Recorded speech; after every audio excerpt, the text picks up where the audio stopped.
haven't talked about it. But it's like it's not. Heather. All right, it's 1:30. We like to start and end on time. So thank you all for showing up in person, and those of you who are on virtual. We do have a few others that will join us virtually. So this is a really good moment that more of us are gathering. And thank you for sponsoring this. We've been doing this for maybe a year or so, and we're growing. So what I wanted to do is set a few parameters in the agenda. We'll go to 2:30, but anybody that wants to stay, we're going to continue to talk and record, especially if anybody wants to talk one-on-one. So again, thank you for having a virtual as well. We do have a few new guests that as they come on, we'll also introduce them. Instead of just doing introductions, we're going to actually have you do an introduction when we get to an agenda item. So it'll condense it a little bit. We do gather as a Monmouth Ocean County team collaboration that covers a variety of agencies, but we are here on a shared mission to improve the mental health system. So I would like to start with the collaboration that CSPNJ is having with New Jersey Aware. And part of it right now is about visiting the New Jersey State hospitals. So Serena is not here, but, right? Serena's not in the presence there. So Dr. Chatlos, would you lead it off on your experience with visiting Trenton Psychiatric Hospital and then Greystone? And introduce yourself, yeah. Yeah, what we did was we went to the wellness centers at Trenton Psych and at Greystone and spent about an hour with some of the members there talking about spirituality and religion and mental health. I was impressed. I had no idea of the wellness centers. They're beautiful, they're warm, they're great resources. And the reception we thought was very good. The members paid attention, they were interested. Both places had clients, had members with spiritual experiences that may have gotten mixed up with their mental illness or whatever. Let's see, even if they started half asleep or feeling like they were forced to attend, they didn't leave that way. Janet brought out her postcards and it really brought smiles to their faces and whatever. I had not been to Greystone since the new building. I was there in the old building and I didn't even realize it. And I said, what is this place? So, I don't know what else you want me to say. I thought it was, the chaplaincy integration at Greystone. We met with Chaplain Emily Hall, and I told her they have the best integrated spiritual program in the state. I know of no other mental health residential treatment program that comes anywhere near it. So if anyone wants a model, she does it, and just listening to her tell stories, they're doing what needs to be done there. It's really amazing. Yeah. Yeah, that's a great introduction. And just for the record, Dr. Chatlos, would you introduce yourself and your background? Yeah, I'm an addiction and a child and adolescent psychiatrist. I've been in New Jersey for many, many years in many, many places. I'm currently the medical director way up north at Avatar Residential Detox Center. And our goal up there is to have a program that's based primarily on spiritual principles and trauma-focused treatment. So that's a good place for Serena to unmute herself and also comment on her sponsorship and attendance at both the Trenton facility and Greystone. So Serena, would you come on and just comment? Hi, good afternoon, everybody. It's been really nice so far. Members have been sharing. It was really a positive experience for them the other day.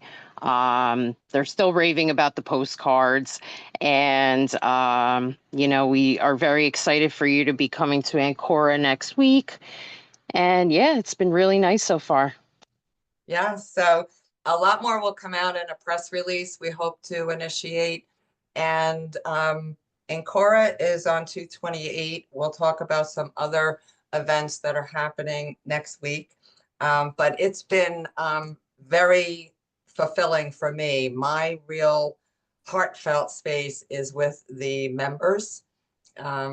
Because I just heard stories from the members about spiritual experiences that were completely ignored, and we have a way to follow up with them. So, you know, watch out what's going to happen as we go forward. Absolutely astonishing. We also did an orientation for some of CSPN staff and CSPN New Jersey staff, and we'll continue to do some of these orientations. And I want to shift it for a moment. Well, is Reverend Lydell there? Are you present? No? Okay. So I, he's Yeah, hiding. All right. So I want to do introductions as we go through events. So Reverend Lydell, you're hosting Aware Monmouth on February 20th. Would you introduce yourself and comment a little bit about that event? So much for having me here. Reverend Lyda Lakins, Monmouth County Prosecutor's Office. I'm the Community Engagement Specialist for them. And as well as I'm a pastor of Triumphant Life Church located in Oceanport, and we have another location in Asbury Park.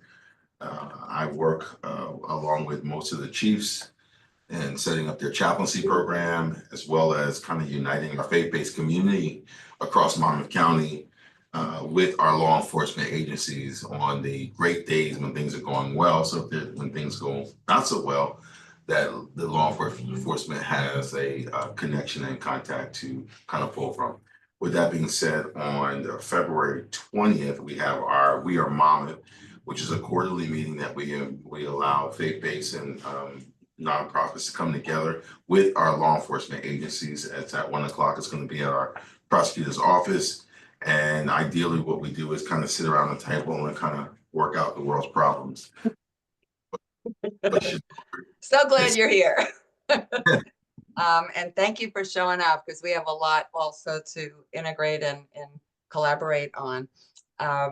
So we'll go to the next one. February 21, we actually have a few orientations for AWARE. AWARE stands for Are We Aware of Religious and Spiritual Experiences and Mental Health Crisis?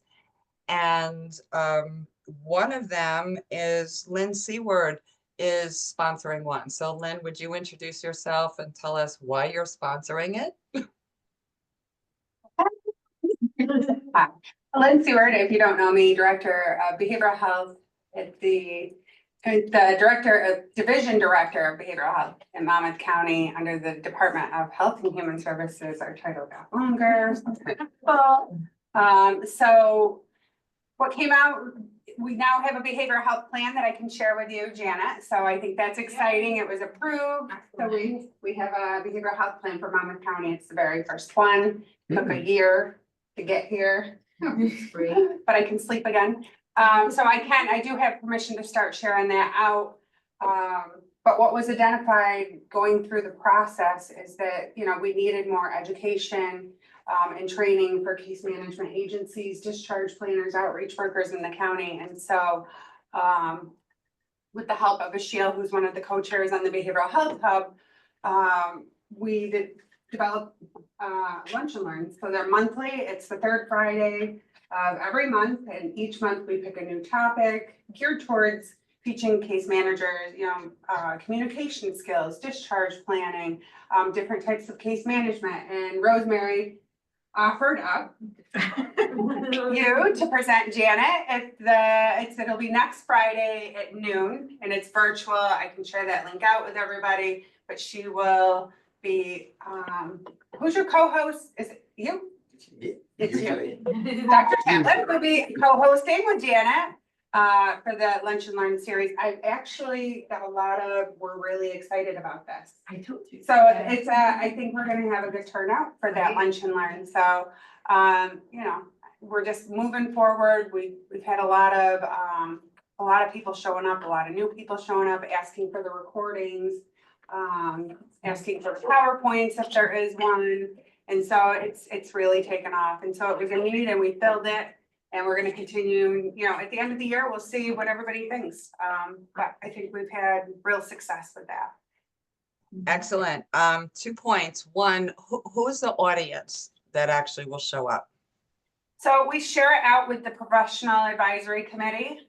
And that email list is like 180 people and they're welcome to share that out. So, you know, it just depends on who has time to sit down or if they're in their car to hop on and listen to the lunch and learn. They were designed not to, you know, force people to be on screen, but to sit during their lunch and learn something. But it's, you know, most of the folks that show up are on camera and really engaged and asking really good questions. So the audience is far reaching across the county. Are they And- mental health workers, administrators? It could be from the bottom up, the top down. It's really a good mix, really. You got managers showing up to Okay. support their staff. So yeah, it's been a really decent mix. And Lynn, Yeah. Lynn, could you like just briefly say what the topic is? Because others are actually sponsoring orientation and you did a really nice job describing the topic. And I didn't bring Spiritual my emer- cheat. Has anyone got the agenda?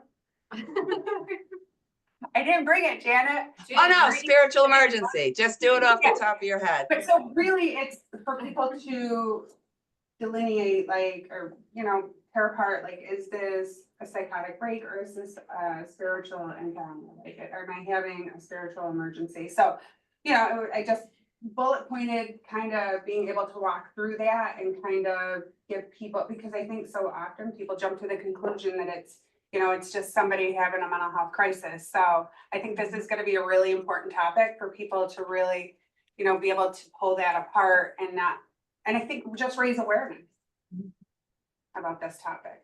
I think the important thing about the lunch and learns is they normalize the conversations that people are not normally having.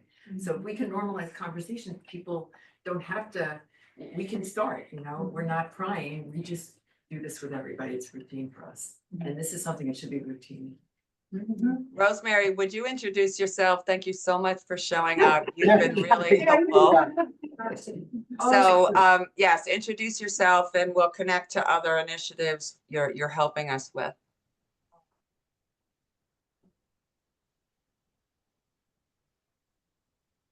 I don't know if I lost sound.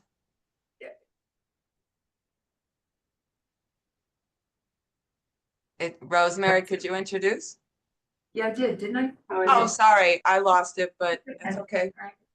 And I also teach nurses, so I teach at Monmouth University, Georgian Court and Thomas Edison. So my purpose here, since I heard about this, is nurses aren't normally involved and I think we have to be. And when I first met with Dr. Chatlis, I said, it was like Narcan, you know, we went to law enforcement before we went to nurses. And I think nurses have to be involved in this.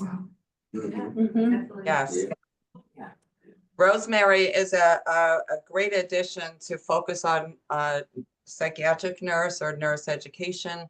And they are the ones that are very much close there, right, with our patients, members, people in the mental health. So again, thank you for being here. I think it's worth mentioning because outside of this group, we're also connecting to Hackensack Meridian in a variety of ways. Do you want to mention anything about your support to help us connect there? Rosemary? I've been in school for a very long time and a lot of my immersion was done at Hackensack. They have a phenomenal every Wednesday, anybody grand rounds for psychiatry, which is highly attended actually across the country. And I suggested that they contact Dr. Weimer there, who he sets up all of these grand rounds on Wednesday. It's a major draw because social workers, nurses, doctors across the board, every level get CEUs for free. So if you're presenting, there's usually between 150 and 200 people on this Zoom and free CEs. I don't know what else you could ask for, you know? So highly attended, and this is something that could reach kind of all levels. you know, from students to, Jersey Shore is now a medical hospital. They have residents, interns, you know, nursing students, social workers. So I think it's like a catchment that can reach a lot of people. So we are branching out there. And Dr. Chatlos, would you just do 2 quick points? The 2 latest announcements that we're going to be adding to Grand Rounds, medical doctors, nurses, and all practitioners are the V code that we've spoken about, religious and spiritual, is now a Z code and it's billable. So that's a game changer. And number 2, moral injury is being added to the DSM on the religious spiritual. So if you would expand on that for a moment, Dr. Chatlos? Well, let me clarify, it's not the V code that's billable, but there's a spiritual, there's a CPT code, spiritual and religious counseling that evidently is billable. The moral injury is being added officially to the DSM-5 TR. It went through the committee in December. Having a lot to do with work with PTSD and first responders, that the moral injury is often what is not addressed. So highlighting it beyond just the spiritual and religious problem to bring it to their awareness. There's just a huge amount of literature on moral injury that we need to start paying attention to. So that was a big move. And just an FYI, Dr. Chatlos and I speak with Dr. Liu from California. He was instrumental in 1994 to get this, the general agenda, religious and spiritual, in the DSM. And he's giving us kind of a preview before it's published. So we will let everybody know the link when it's published. It's then fully official. So those 2 are real important as we move forward.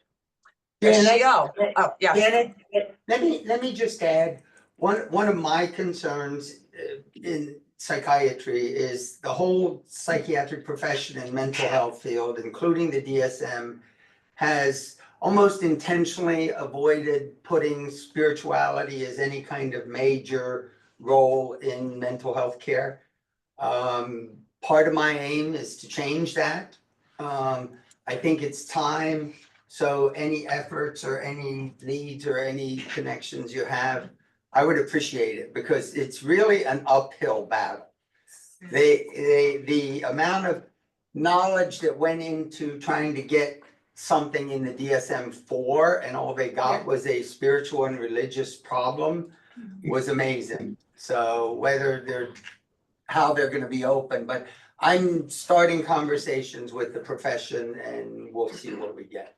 So I will throw out, I'm the conduit, if you show up to the mental health board meeting, which I can send you the link to, we raise it there. And then what we do is we advocate for it and then we send it up the chain. So that is like one of my big things I want to do this year, is to really be able to. Cause that's what we need. We need awareness, as well as, I mean, part of my research has been in the nature of spiritual experience and the work with psychedelics. Now we have so much knowledge, not only of something that's global, but something that's specifically usable and clinically available, that the whole field is missing an opportunity if we don't.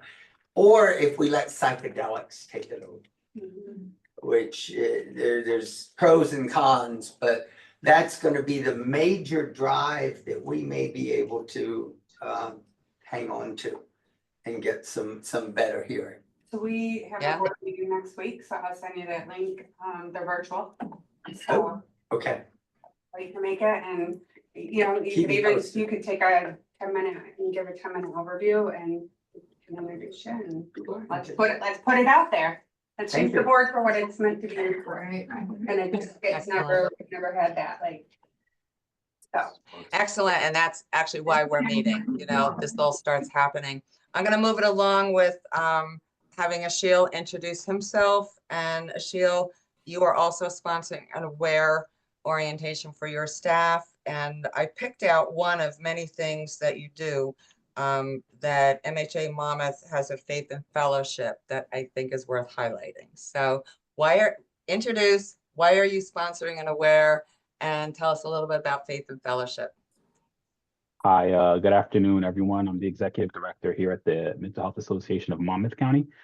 So we are going to be having an aware orientation with some of my senior management staff here. We have an outpatient department where we recently started prescribing medication, and we provide individual therapy as well through this department.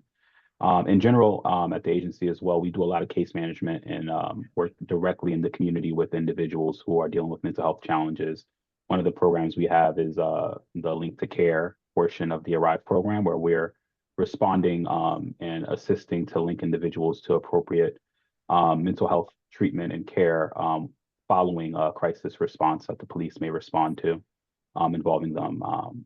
I've done a lot of work myself personally in this field, especially with crisis response. So when I met Janet and got to hear a little bit about spiritual emergency and her story, this is something that I do have an interest in. And I think it's something that does not get enough attention and enough light. So, and then just looking at spiritual leaders and pastors and clergy, they have a lot of interaction and they carry a lot as far as it relates to people's stories.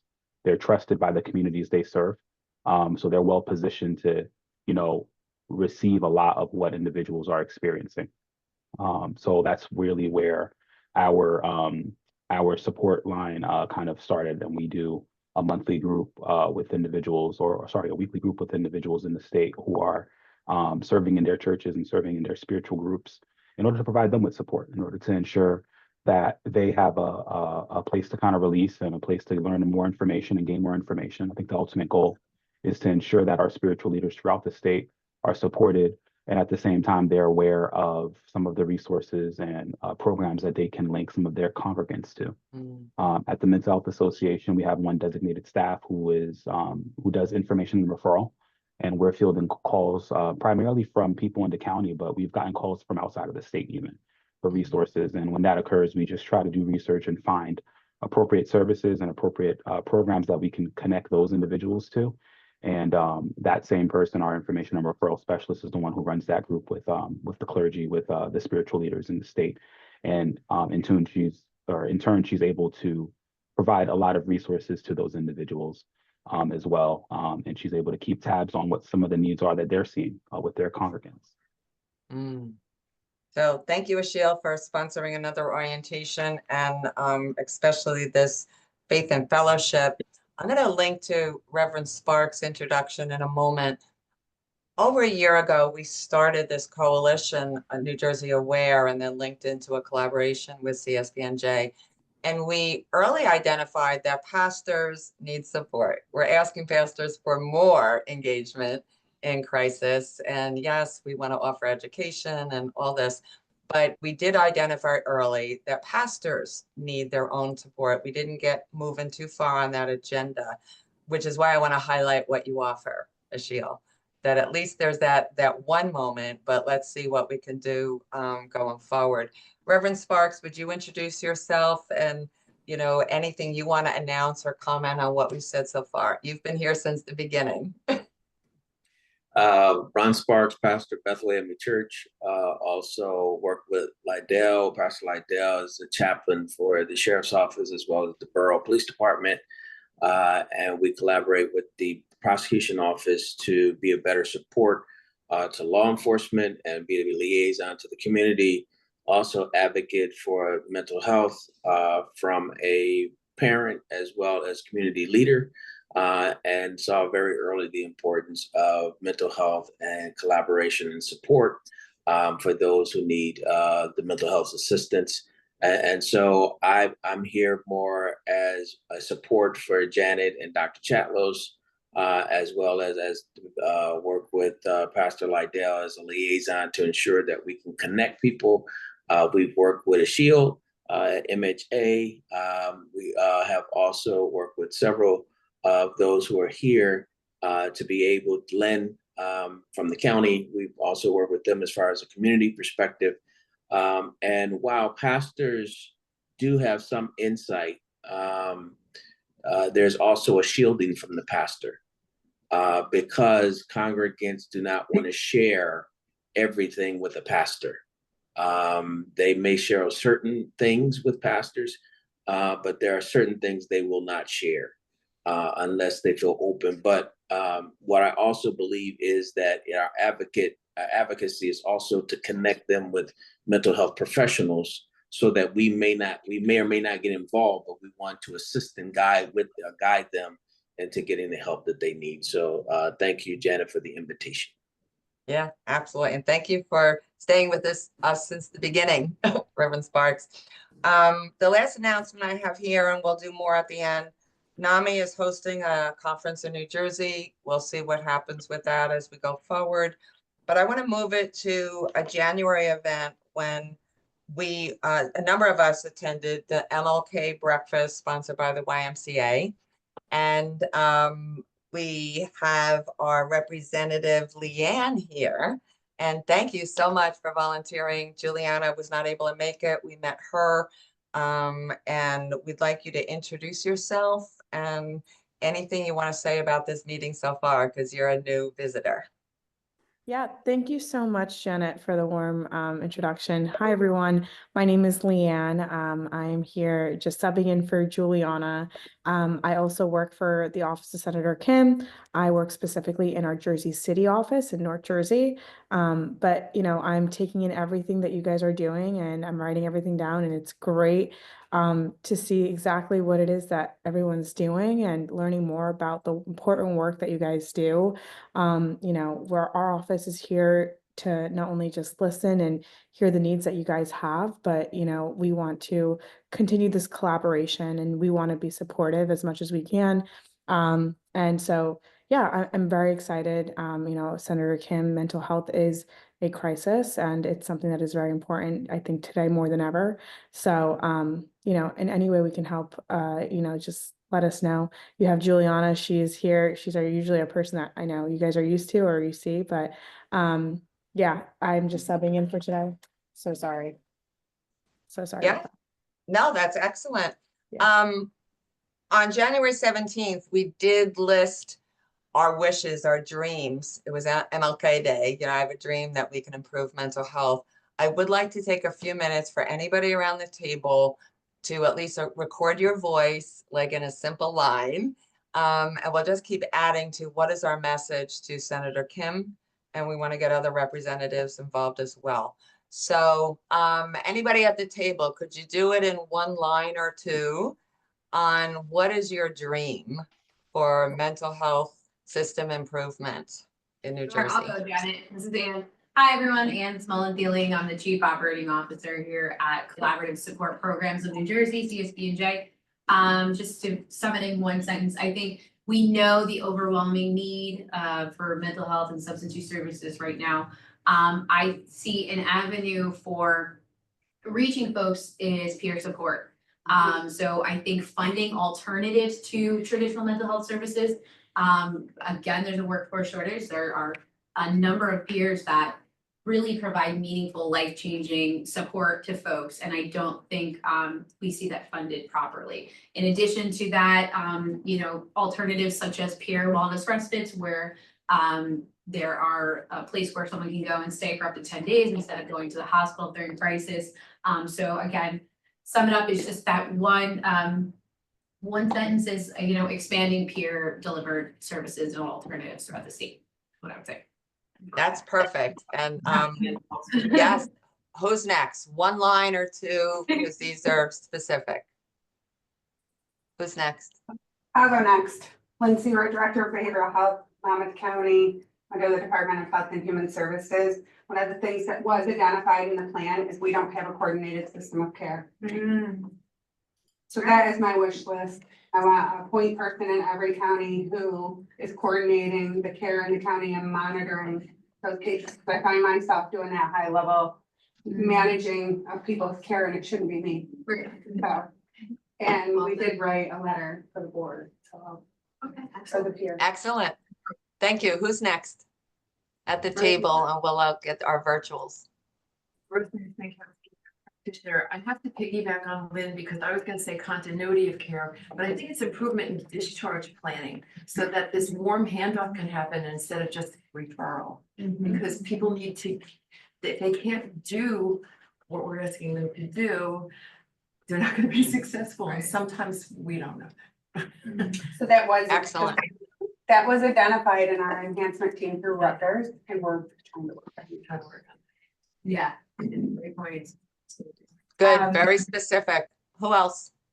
To work with Rosemary's Point, Chelsea Triano, the marketing coordinator for climate sport programs in New Jersey. I think there's a great need for a better presence of peer advocates across all hospitals, not just in the emergency room, but also, like Rosemary said, during that discharge planning and understanding, having a peer person with you at all times during your planning, instead of just, no, here's your resources, you decide what you want to do. Having someone to help encourage you and actually understand what those resources and referrals can get you. Right. Excellent. Again, very specific. Anyone else at the table could give us a one-liner or two-liners? Dr. Chatlos? Or, oh, Reverend Akins. I'm gonna go, I'm not in mental health at that level, I'm in the faithful area. So I'll say a one-liner from a perspective of unlocking a brighter tomorrow. And what that looks like is probably your journey of mental health begins today.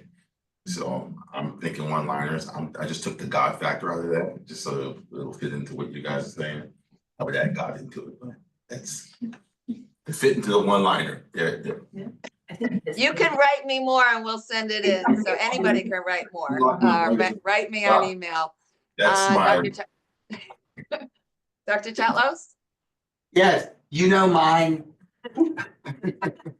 That New Jersey is seen as a leader in the nation for implementing and recognizing the powerful healing role of spirituality in mental health and faith communities. Love that.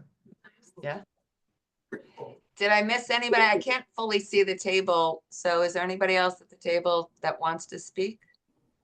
Okay, well, here you go. Give us one line.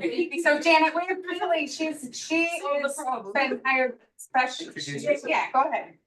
My name's Keely. I'm with Monmouth X. I'm the behavioral health specialist, social worker. This is kind of the term.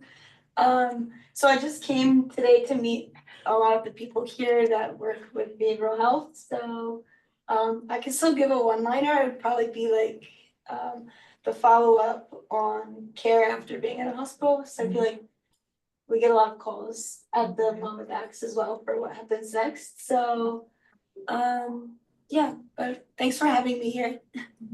Excellent. And I would like to meet you outside of this. I'm glad you joined us. Shravani, I'm going to ask you to introduce yourself, and I'll have Viraf also go on your wish. And then we can also add the announcement as of May 1st. So Shravani.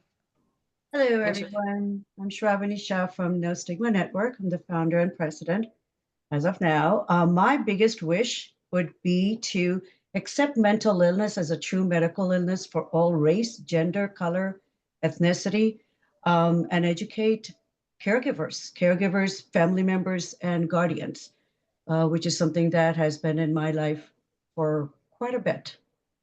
Thank you. And I also want to applaud your work for many, many, many years with No Stigma Network. And we'll kind of connect this with Viraf's introduction that there is an integration of No Stigma Network with CSP&J. I'll be happy to share that with you. And let me know when, sure. You can finish that part with it because there's a March 1st target. Okay, well, this is a little bittersweet, as I like to call it, or bitter sour. For the last, I'm going to mute myself if I start coughing. For a while now, I've been battling a really chronic health issues and severity. So it got to a point where 15 years, or actually for me, it's been over 19 years of service with No Stigma Network. It has come to the point where for our survivors, the decision to find a healthy and a healthy atmosphere and a healthy, loving, welcoming place was much more needed. As sadly as it is, but as wonderful as it is, I am no longer able to function in a productive and professional manner to carry on the work for No Stigma Network. It has been a joy and a pleasure. It was something that I developed in my son's bedroom, watching him to make sure he was alive and breathing, and with other young adults. It's a wonderful work, and I'm very grateful for all we did. But however, right now I notice the last 9 months, I would say, it has been quite a bit of challenge for me with my health issues. So had to look at different areas, and I'm grateful for CSPNJ and Chelsea Victor for stepping in and accepting No Stigma Network as one of their service entity as of March 3rd. We're going to be transitioning over to them. The process has already begun. Like I said, it's a little bittersweet, but it's more in the sweet area right now than bitter. It is going to, I think our survivors will gain so much more out of this transition, where they'll have a lot more opportunity for resource socializations, gathering other opportunities through CSPNJ. So I'm excited. I think this is going to be a wonderful event. I am grateful to Janet and this entire team. Your work is unbelievable. I'm so proud to be a part of it, but I'm going to be stepping down to paying more attention to myself for whatever amount of time I have left over. So that's the goal right now. I want to wish you all luck, but I will be around. You'll probably see me around here and there, different places.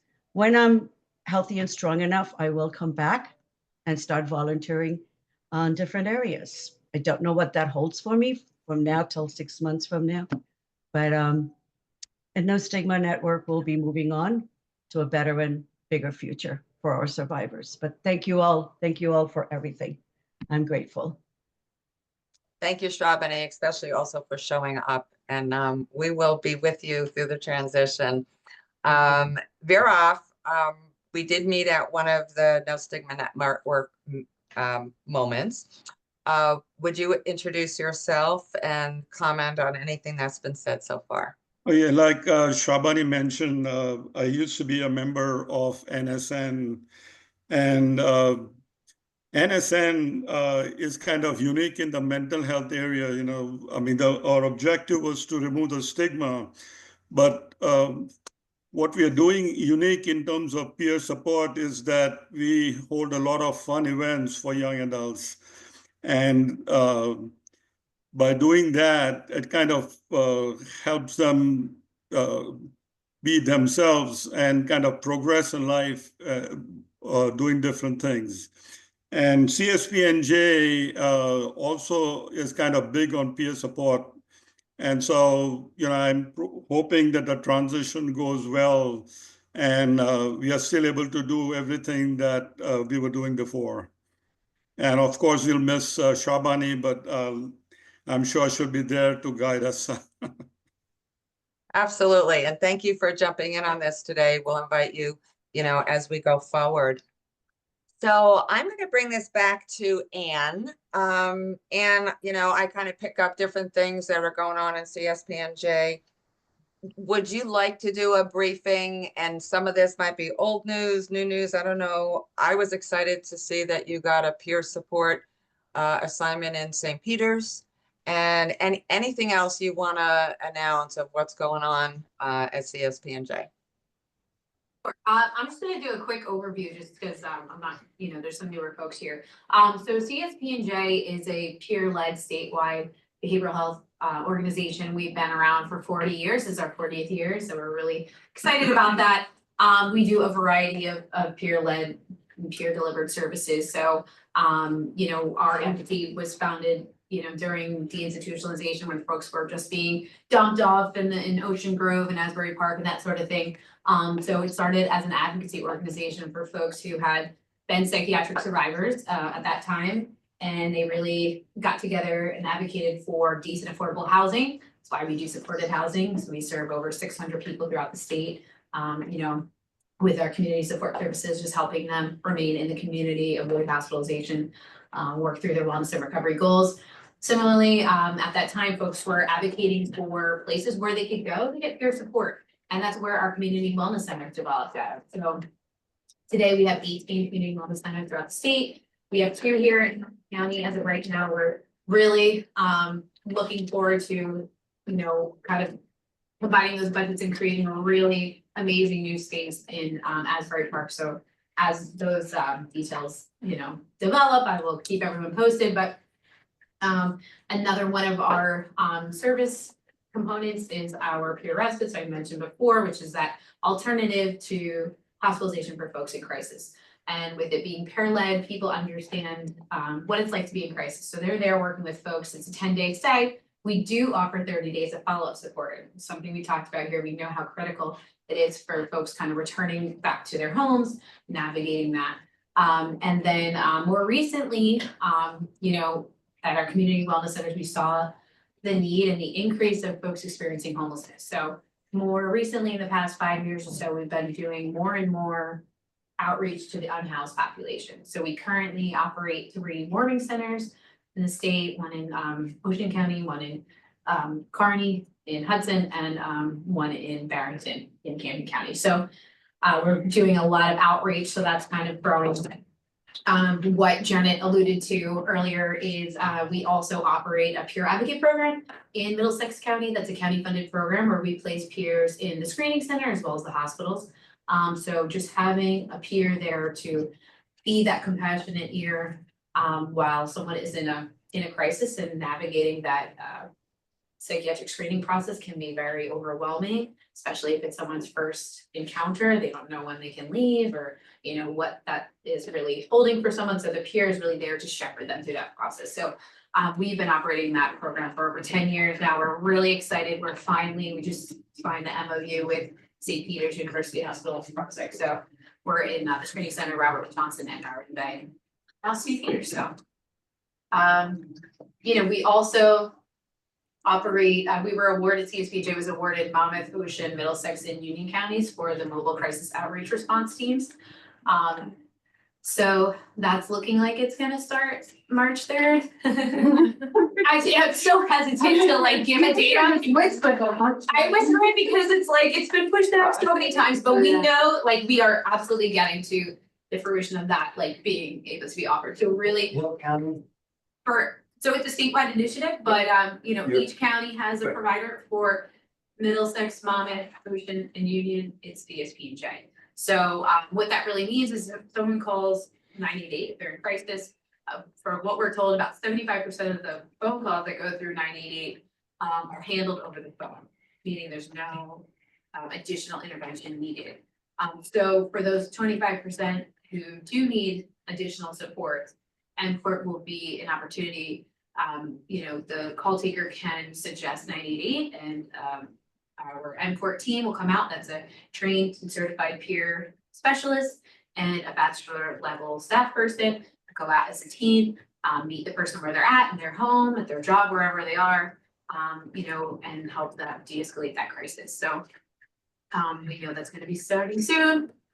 You know, we were awarded it like a year ago, so you know, it's just something we've been really like excited about. So that's our other big piece of news. And also additionally, we were just awarded an outreach for veterans in Bergen, Passaic, and Hudson County. So we're doing a lot of, we also were awarded rural and suburban outreach for, again, the unhoused population in 8 counties, but they're not Monmouth, but you know, like Cumberland and Warren, like where there's really a lot of need because there aren't as many services out there. So.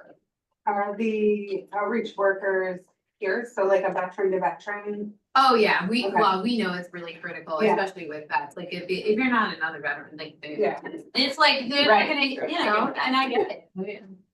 You know, if you haven't been, and that's why peer support is so important, right? It is. And you know, if it makes a big difference if you can say I've been there, right? If you know, if you're in the military, so you know, that's definitely gonna have to be a peer, no doubt. But yeah, so a lot of exciting things coming up. Yeah.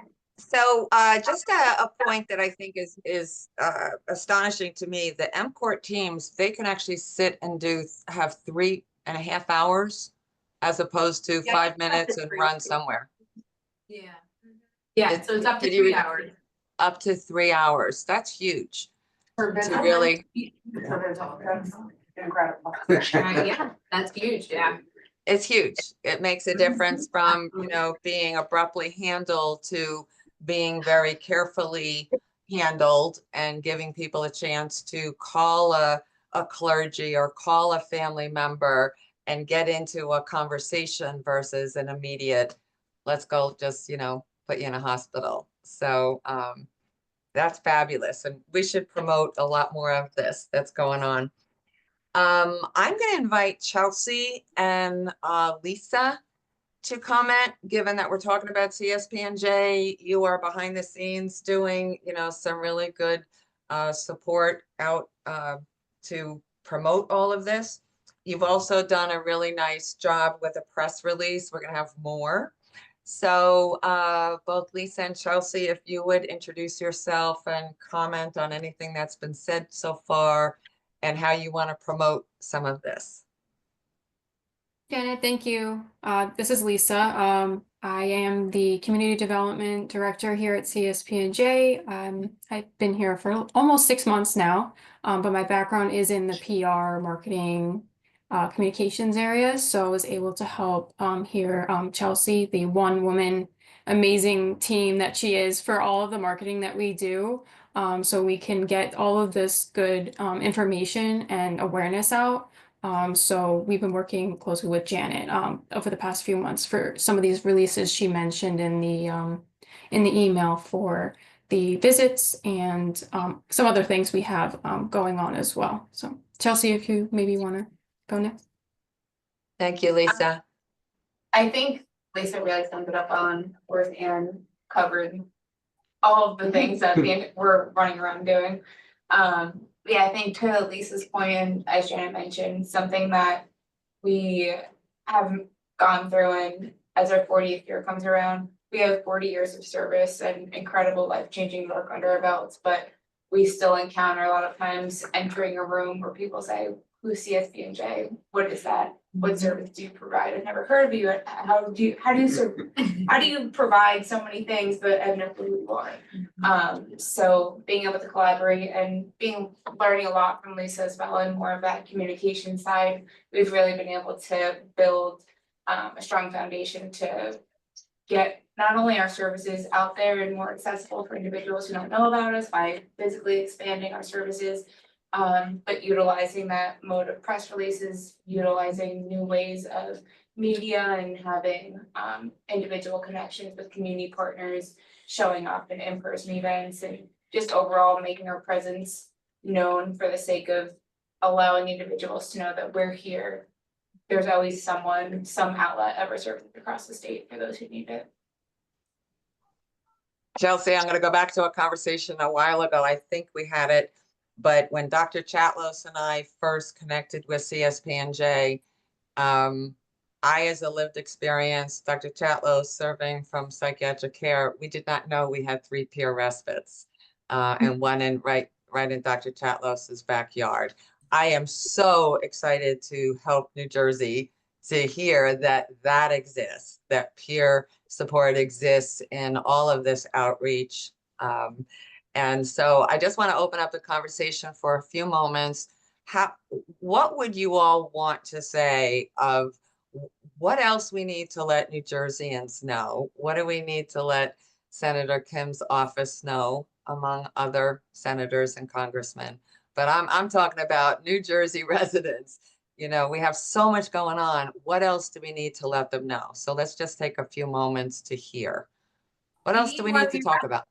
Yeah, we need more, just like we said, we need more peer respites. Like, it's my personal dream to see at least one peer respite in every county. Yep. So, you know, CSP&J operates Story, just like you said, Janet, they've all been operating at like 100% occupancy or more for the past 6 months, which is a testament to the need, right? And we know there's the need in every county. And again, we know that hospitalization can be really traumatic. Not everyone needs a hospitalization. And there needs to be more alternatives so folks can access that without, you know, ideally you can go to respite and not have to and avoid hospitalization, right? So I would like to see one in every county. I'm gonna jump on with Ann. But just before you go, could you just do for the record, what's the general cost difference? Yeah, so it's thousands of dollars a day for like a state psychiatric hospitalization, right? Where it's $270 for a pure respite stay per night. Yep. So it's thousands of dollars, and we have excellent outcomes. We published some of that, and I could share that with the group. We are actually looking to put out a report very soon. So once I have that, I can share that. It's just, again, life-changing supports with great outcomes. Folks are able to avoid hospitalization. Again, it's very costly and can sometimes be. Let's have Leanne comment on that before Lynn goes. Leanne. Thank you so much, Janet. Sorry, and to cut you off. What was the number again? I'm just taking note of this so we can bring it back to our team. You said it was thousands of dollars to stay at Thousands of dollars for state psychiatric hospitalization, right? I don't have the exact figure, but I know that it's about $270 per person at a respite for one night. So, obviously different hospitalizations, obviously community hospital is not going to be as costly as a state psychiatric hospital, but we are literally talking about thousands of dollars compared to $270. Yeah. And I know for what I know the last week, we're seeing everything going on with federal funding freeze and all that chaos that happened. Is that also something that you all are concerned with? Absolutely. We're gonna get into that. That's our last item. Okay, sorry, I wanted to make sure. sure. I wanted to bring that number up because some of this stuff is not. Right, when there was that memo that everything was freezing, that absolutely, concerned us and affected us. We weren't sure, we have a sister agency, Community Enterprise Corporation, where we administer, hundreds of vouchers. We were like, are we gonna be able to pay these? Obviously it's very concerning. We are absolutely frightened that, our budgets will be cut, and we know how much need there is, so it's very concerning. I mean, we're serving like 200 people, almost like 200 people a night at our warming center in Kearney, in Hudson County. We're serving about 80 or so in Ocean, and that's a warming center we opened this year in Ocean County. So we know that respiratory occupancy rates are at 100%. There's just tremendous need right now, and the thought the existing funding could be cut is just devastating. Yeah, it's terrifying. Okay. So Lynn, you wanted to say something, and I will highlight the topic of both federal and I sent something about Governor Murphy's message also. It'll probably go past. If everybody has to leave at 2:30, that's fine. We'll continue until 3 because some of you do want to stay till 3. So Lynn, you wanted to say something. Just to back on what Ann said, with the Crisis Receiving Stabilization Center that's going to be going up in Marlboro, we're going to really have that need for those respites. Absolutely. I think we've done a great job educating the community. CSB is showing up to the System Review Committee, which is all of our hospital partners, and doing presentations, but we need more. Right. And, when this Crisis Stabilization Center goes up, it's a 23 hours and 59 seconds, and you gotta be out. You cannot stay a minute longer than 24 hours. You may get a bridge script, you may be assessed in these other services, but my feeling is people are gonna show up in this crisis, but it's not that true crisis. It's really another way to avoid the emergency room. And that next logical step would be respite. And so if anybody is hearing this loud and clear, we need one here in Monmouth County. Absolutely. Yeah. Boy, that's a great point.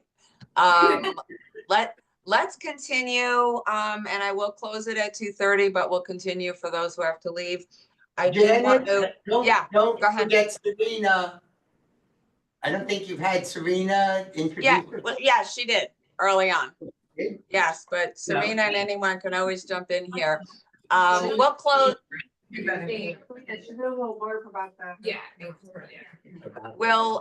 We'll close with, everybody gets to comment, but I did not want to ignore both the federal issue with the budget, and then I saw something from Governor Murphy reducing certain grant programs, et cetera, today. I put it on the announcement. who wants to speak on this in terms of how it's either affecting you, what you would like to send back to Leanne? I'll leave it open for 5 minutes to comment.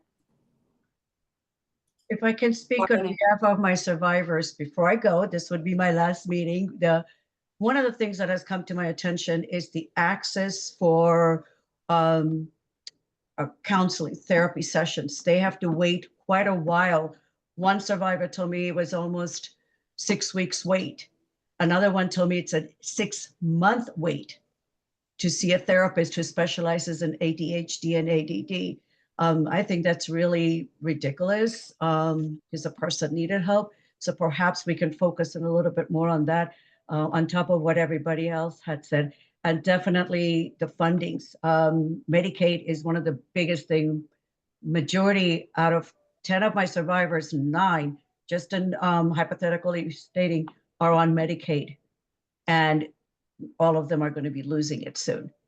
We're trying to fight it as best we can. Of course, with NSN being transitioned over to CSP&J, they're going to work with them. But that's a very big a situation right now and a concern. It's a concern. It's like, how much can we not look the other way? We have to give them this help. This is how they get their medical care. Thank you, Shravani. Others, yes, Calvin. Yeah, one of the things I don't know whether Leanne can help us with, and I think I'd like to have a conversation with you, Lynn. I'm not sure in trying to get the message of spiritual awareness in mental health as well as peer respite and some of these other issues. Do we know who in the state is the lead agency funding source that we need to get their ear for? It seems to us as if it's awfully scattered.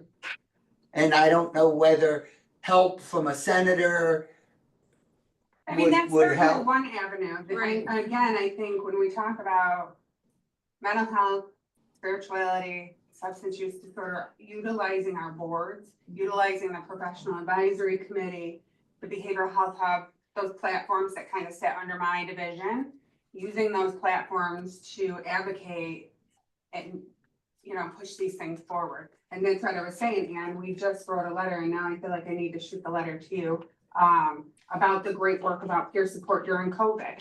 I watched people virtually get sober in a virtual space. I watched them get sober. And I watched people that may not have ever entered the recovery world, enter it, because you could enter it without the camera on, without putting your name in, and you could listen in to others who shared like experiences. So, you know, I really, a big part of the letter I just wrote, which I'm gonna present at the upcoming behavioral or mental health board meeting next week, is this letter that I'm gonna send to the state advocating for peer support, not only on the ground, but in the virtual world, because that meeting during COVID started in Monmouth County, but then it was Hudson County joining the meeting, it was Middlesex County, and before we knew it, there were people from South Carolina in that meeting in New York, because word spread, family members, hey, I'm in this great meeting in Monmouth County and it's virtual and it's free, why not? Why would you? And so it just grew. And so, you know, when I was talking about that to our state rep, from DMAS, he was like, write a proposal to the state. And so, you know what, that's my mission this year, like, let's get it done. Let's get it done. Let's do it. I love it. So, you know, I think we shoot it up from there, but then it just, it continues up the ladder once it goes to my state rep.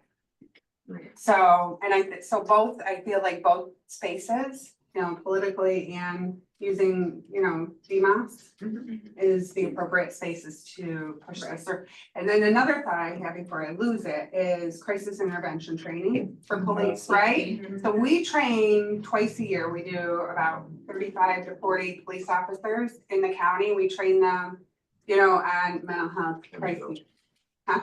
No, I'm gonna say, and mental health workers. Yeah, so there, we. 2/3 cops, usually 1/3. Yeah, I think we open it for like 5. Okay. Yeah.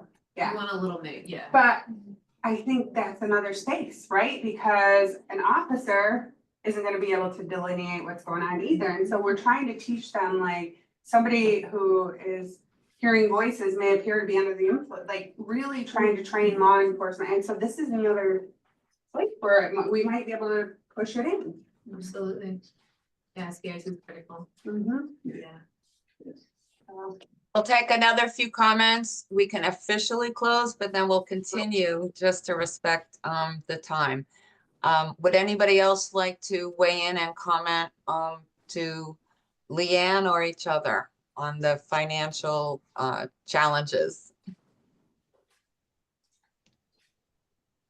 Just We're want to good, yes? Len was hit the nail on the head. The virtual meetings started during the COVID time, even for No Stigma Network, as small as we started our virtual support group meetings, peer-led, but facilitated by a caregiver. We had more people attending. Again, as Len mentioned, they didn't have to be on camera. They could have muted themselves and just listened and joined in when they want to. It was absolutely the best thing that we had started. We still continue virtually, plus in person.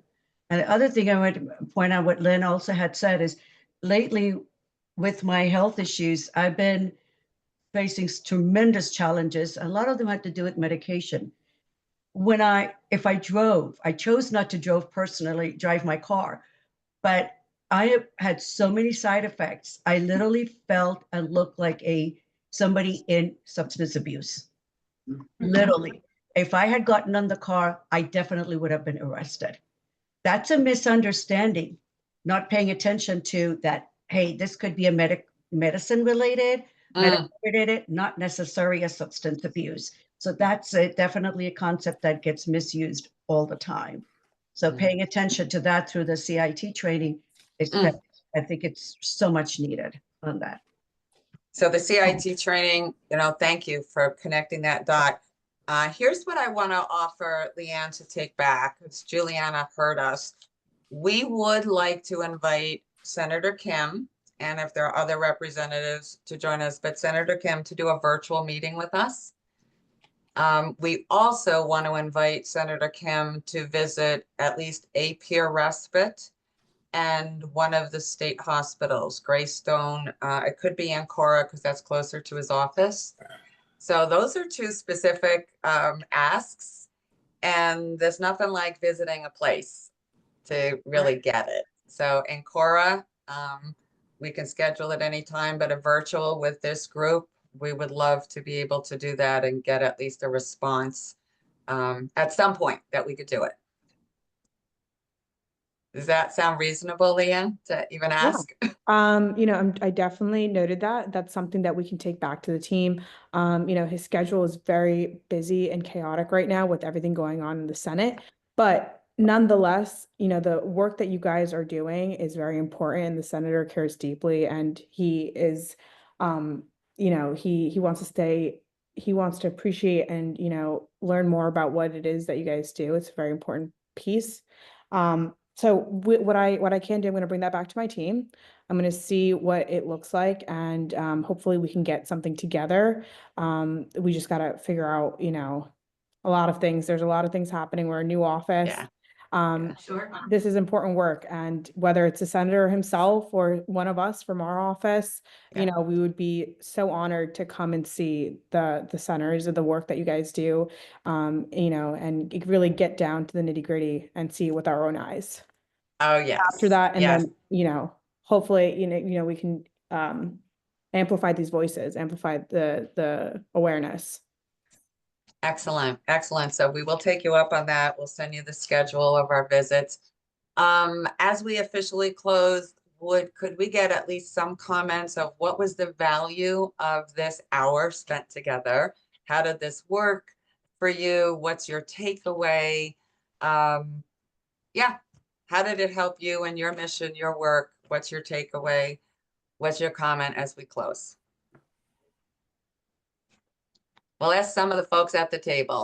Yes. I'll start. I'm inspired that this is much more organized than I thought, and hopefully this will just add to it, because there are all these pieces. They always seem to be scattered and yet falling through the cracks. So I was one of those people that up until 2 years ago really knew nothing about CSPNJ. And the work you're doing is amazing. Thank you. I'm so glad to hear about it.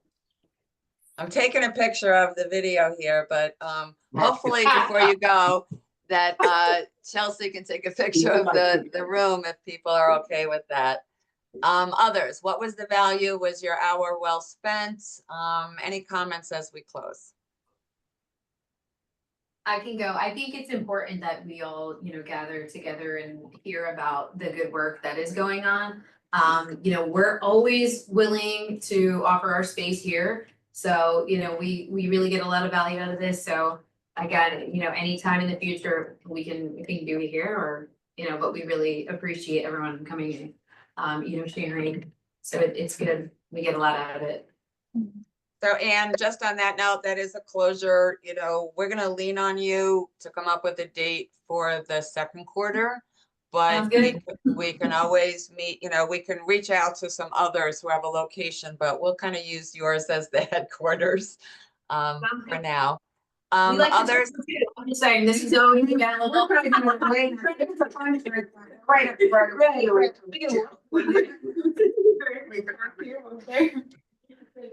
So anybody else? I think one of the key takeaways, what's really important is when being in the space together, the relationships. But more importantly, hearing you guys have went to the state hospital is you're gonna go see the, because what did I do as soon as we met? Can I come see the respite? I think it's so important. When I first came to the, moved over to government in the county, the first thing I did was call all the different psych departments and say, hey, I wanna come visit. And they were like, what? Why? Because I wanna know who I'm working with. I wanna know where I'm sending people in this county to get their care. I feel like that's so important. So these relationships and knowing who you can rely on in the county is so important. Yeah, we could do a group visit to one of the peer respites, which would be an enjoyable event, but you also can talk with Anne about an individual visit. Dr. Chatlos and I thoroughly enjoyed it when we went. And the state hospital visits are like the light of my life every week now as I get to go. So anyone else want to do a closing comment or question to move us forward? We good? I just want to thank everybody and to let you know how proud and honored I am to have known all of you or most of you. This is my last meeting, and I just feel like this whole team and organization, you're doing such a phenomenal job. The next generation, the next patients, the next family member that has to go through a challenging situation or have a crisis, they're in such a good hand with all of you, and I'm grateful. Thank you all. I'm so super grateful. Thank you. And we're grateful for all your work, and let's keep in touch with you, Shravani, each one of us behind the scenes. Reverend Sparks, I'm going to ask you to do a little closing comment, and we're always open to a prayer over our work. Reverend Sparks, you started with us late 2024 when we initiated this. So what have you seen over the year and a half that gives you even also, I don't know, a comment? I shouldn't say lead, but a comment. And then if you would do a closing prayer, blessing. Sure. Like Dr. Chatlos, the collaboration, the cohesiveness of what people are striving for, and the fact that all of us want to be able to bring dignity to people who have mental health issues so that they can get the help that they need, just like when we go to the hospital. So the regular hospital for medical issues. So I'm grateful to be a part of whatever role that I can play. So if you would do a closing blessing, let's say prayer, and then anyone that wants to leave, fine, I'll stay on to just kind of watch the attendance at the room here. So a closing prayer or blessing over us. Sure. Grateful God, we thank you for these individuals who care enough about people to come together, to collaborate, to ensure that they get the aid, assistance, whatever's needed in their mental health crisis, family situation, benefits, whatever it may be. Now, as we prepare to leave this place, we pray that we would put our faith into action when we go out, and every now and then use words. This we ask in your name. Amen. Amen. And I will remember, Reverend Sparks, you say prayer always works, and we need to take action. Exactly. And action. Exactly. All right. All Take right. care. Thank you all. I'll just kind of sit in the background as you all finish up at the table, but Leanne, thank you. We will talk, you and Juliana and we will talk. We will invite you to our hospital visits and it will be great. Yeah. Yeah. Thank you. Thank you. Thank you all. Thank you again. Before can we get a picture? Yeah. Is everyone willing to? What are you gonna do with it? Well, we're trying to, I'm gonna post it on my Facebook. We're trying to get, okay. Oh, and please take a picture if everybody's okay with that. Yes. Oh, good. I can't remember which church. Okay, Oh. everyone smile.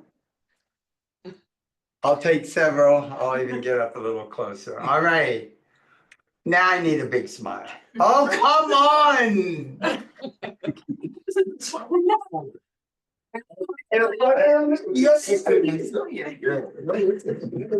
More than minutes, man. How long have you been in? My family's condition, you're. Yeah. Nobody wants to leave. This is good. No, no, not before that.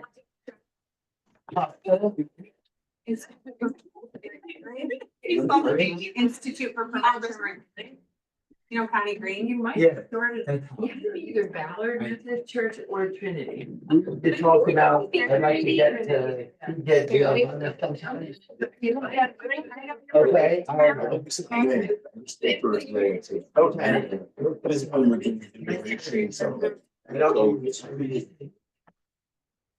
Yes. Yep, so, yeah. Was with them. Yeah, they kind of was like, we need you. That's how. Blocking on a name. It was. Thank you for letting me. Yeah. Yeah. No. It's now part of the prevention network of New Jersey. Michael Litter? Yeah, Diane. Diane Litter. That's how we got started. But like I said, we. Many years.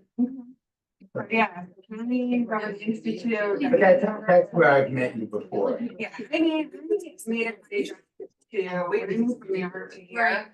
I made it major, I was working in government space here. I worked in certain federal. That's the easy. That- Community enterprise. Put your way in.